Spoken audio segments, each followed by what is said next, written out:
Hello students, आज हम अपने चैप्टर का फ्लो ऑफ कंट्रोल का कुछ और प्रोग्राम्स हैं उनके बारे में डिस्कशन करेंगे।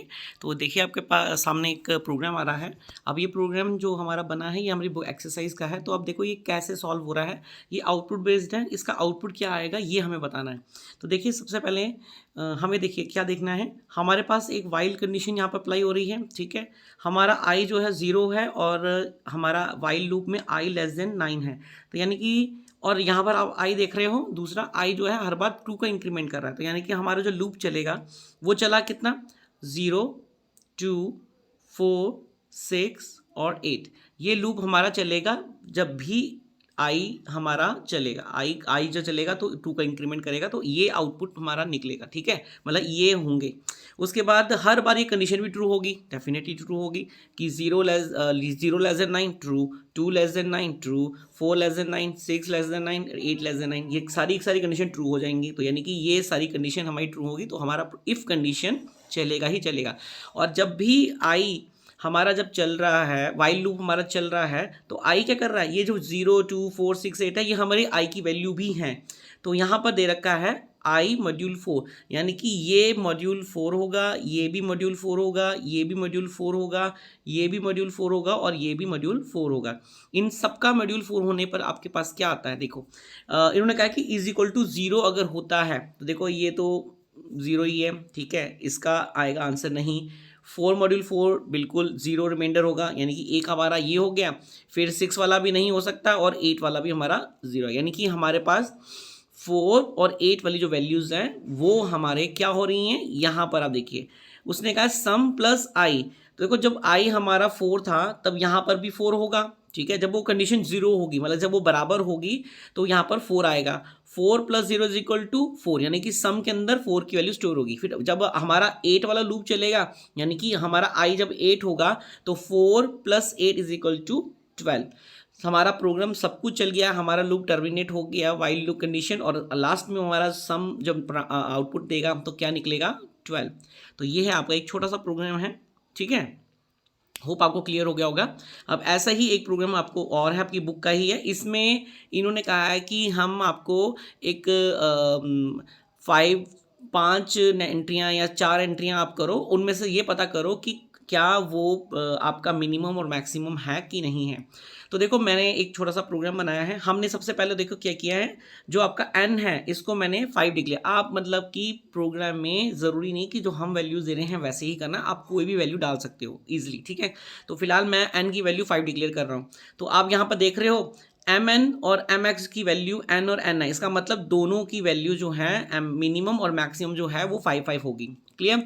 हमने एक फॉर लूप लगाया है, फॉर लूप हमारा 4 है, यानी कि 4 मतलब ये हमारा चलेगा 0 1 2 3, यानी कि 4 टाइम इस लूप को चलना ही चलना है। और जब 4 टाइम ये लूप चल रहा है तो ये क्या कर रहा है, हर बार अपने अंदर ये वैल्यू स्टोर करवा रहा है। तो हर बार हम यहाँ पर वैल्यू स्टोर करवा लेते हैं। तो जब मैं वैल्यू स्टोर कर रहा हूँ, फर्स्ट टाइम जब लूप चला मेरा 0 वाला तो मैंने 7 कर दिया, इसमें 5 कर दिया, इसमें 3 कर दिया और इसमें 6 कर दिया, ठीक है। ये मेरी वैल्यूज़ को यहाँ पर स्टोर कर दिया। अब यहाँ पर वैल्यू स्टोर होने के बाद हमारी इफ़ कंडीशन चल रही है कि mx लेस देन n। तो mx क्या था हमारा 5, ठीक है। लेस देन n क्या है, n देखो हमारा ये है, जो हमने ये वैल्यू अंडर डाली है ना 7 5 3 6, ये हमारी n की वैल्यू है। तो 7 5 लेस देन 7 कंडीशन होती है ट्रू। इसका मतलब नीचे क्या दे रखा है कि mx = n हो जाए। तो n की वैल्यू कितनी थी 7। तो यानी कि अब हमारी जो अब पहले तो mx की वैल्यू 5 थी ना, अब हमारी जो mx की वैल्यू जो होगी वो क्या होगी, mx = 7। फिर इसी के बाद 7 अगला लूप 1 वाला भी चलेगा ना, तो 7 लेस देन 5 कंडीशन फॉल्स होती है, नहीं चलता। फिर उससे अगला लूप चलेगा, देखो 7 लेस देन 3, ये भी नहीं चलेगा आपका। फिर उसके अगला लूप है 7 लेस देन 6, ये भी आपका लूप नहीं चलेगा। मतलब ये लूप हमारे लास्ट के तीनों टर्मिनेट हो जाएंगे, लेकिन हमारा जो मैक्सिमम है वो अब 7 है। इसने क्या किया है, देखो फॉर लूप ने चलना ही चलना है, उसने सारी कंडीशन 0 1 2 3 इन कंडीशंस के अंदर जितनी वैल्यूज डाली गई हैं वो सारी की सारी एग्जीक्यूट करेगा, चेक करेगा, और चेक चेक करने पर अगर वैल्यूज़ बढ़ती हैं तो वो उसको स्टोर कर देगा। अभी यहाँ पर तो सिर्फ 7 वैल्यू स्टोर हुई है, तो 7 आपका यहाँ पर स्टोर हो गया है, तो ये में मैक्सिमम और प्रिंट आउट में मैक्सिमम क्या होगा 7। ठीक है, तो इस तरीके से ये वैल्यू निकली। अब इस दूसरी उसी में मिनिमम भी निकालना है, तो मिनिमम में देखियो हमारी वैल्यूज थी वो थी 7 5 3 6, ये हमारी वैल्यूज थी ना, मतलब कि 0 1 2, ये लूप है, लूप के हिसाब से। तो एम एन क्या है हमारा, एम एन हमारा 5 था, ठीक है ना, हमने लास्ट टाइम किया था ना 5 ग्रेटर देन 7 कंडीशन होती है फॉल्स। ठीक है, इसका मतलब इसमें 5 का 5 ही रहेगा। ठीक है, उसके बाद हम अब मिनिमम फाइंड कर रहे हैं। ठीक है, मैक्सिमम हो चुका है हमारा, कंडीशन फॉल्स होती है यानी कि हमारा 5 ही रहेगा। फिर 5 less than 5 again condition false होती है, हमें हमारा जो आउटपुट है वो 5 ही रहेगा।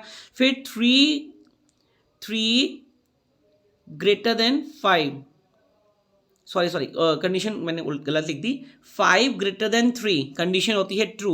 तो अब हमारा जो n है वो 5 की जगह 3 हो जाएगा, यानी कि पहले min जो था वो 5 था, अब 3 होगा। और लास्ट में हमारा min क्या है 3 is greater than 6, condition again होती है फॉल्स। तो मतलब कि यहाँ पर हमारा मिनिमम जो है वो 3 स्टोर हो जाएगा। तो इस तरीके से आपका ये प्रोग्राम एग्जीक्यूट करेगा।